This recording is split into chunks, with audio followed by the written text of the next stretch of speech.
आज की कविता है ए लेमेंट, जिसके पोएट हैं पीबी शैली। अब लेमेंट मीन्स होता है विलाप, विलाप अर्थात रोना। अब इस कविता में कवि बहुत दुखी है, अतः निराशावादी बातें करता है। आइए टेक्स्ट को देखते हैं। O world, O life, O time, on whose last steps I climb, trembling at that where I had stood before, when will return the glory of your prime, no more, oh nevermore।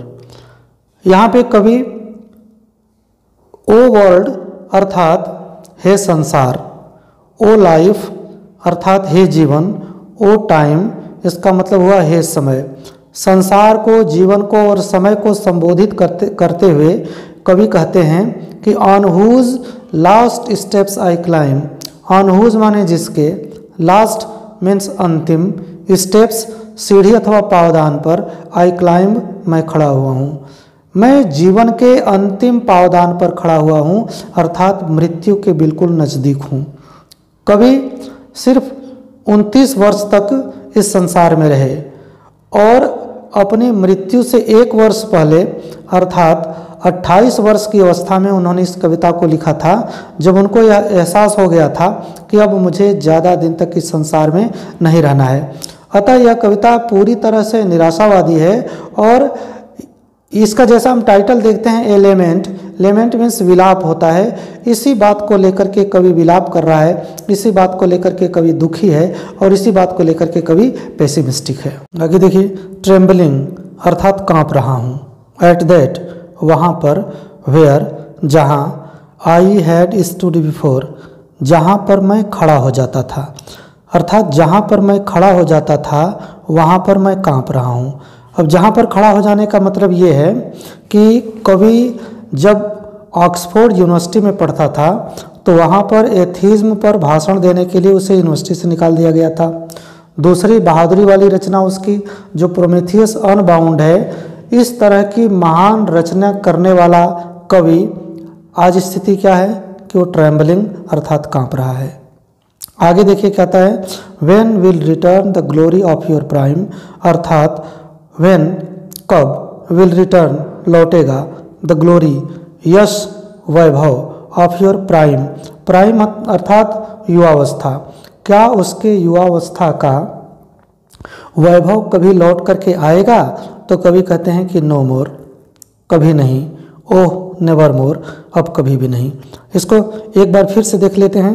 O world, O life, O time, हे संसार, हे जीवन, हे समय, on whose last steps I climb जिसके अंतिम पावदान पर मैं खड़ा हूँ, ट्रेम्बलिंग काँप रहा हूँ, at that where I had stood before उस स्थान पर मैं काँप रहा हूँ जहाँ पर मैं खड़ा हो जाता था, when will return the glory of your prime क्या हमारा यौवन, क्या हमारी युवावस्था का वह वैभव लौट करके आएगा।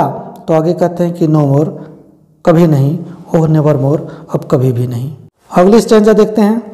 Out of the day and night a joy has taken flight, out of the day and night, day and night अर्थात रात और दिन, रात और दिन अर्थात जीवन, जीवन रात और दिनों का जोड़ होता है।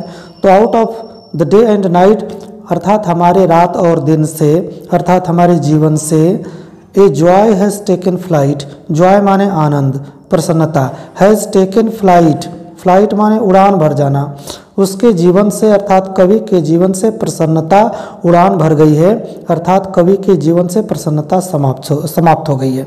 आगे देखिए, फ्रेश स्प्रिंग ताजगी देने वाला बसंत, एंड समर और ग्रीष्म ऋतु, एंड विंटर होर, विंटर मतलब होता है जाड़ा, होर माने पाले युक्त अर्थात सफ़ेद बर्फ वाला पाले वाला जाड़ा है ना। फ्रेश स्प्रिंग बसंत का मौसम, समर गर्मी का मौसम, एंड वो विंटर होर और जो जाड़े का मौसम था पाले युक्त, मूव माई फेंट हार्ट विथ ग्रीफ, मूव ले जाते हैं, माई फेंट हार्ट मेरे दुखी हृदय को, विद ग्रीफ दुख में, अर्थात ये सब चीज़ें इसके दुखी हृदय को दुख के तरफ तो ले जाते हैं, बट विथ डिलाइट, लेकिन प्रसन्नता की तरफ नहीं ले जाते। मूव माई फेंट हार्ट विद ग्रीफ, ये सब चीज़ें कौन कौन चीज़ें, fresh spring and summer and winter, ये सब चीज़ें कवि के हृदय को दुख से तो भर देते हैं बट विथ डिलाइट, लेकिन अगर आनंद की बात की जाए तो आनंद से नहीं भरते हैं। और कवि आनंद की कल्पना करते हुए सोचता है कि क्या कभी उसके जीवन में आनंद लौट करके आएगा, तो आगे कहता है कि नो मोर, कभी नहीं, ओ नेवर मोर, अब कभी भी नहीं।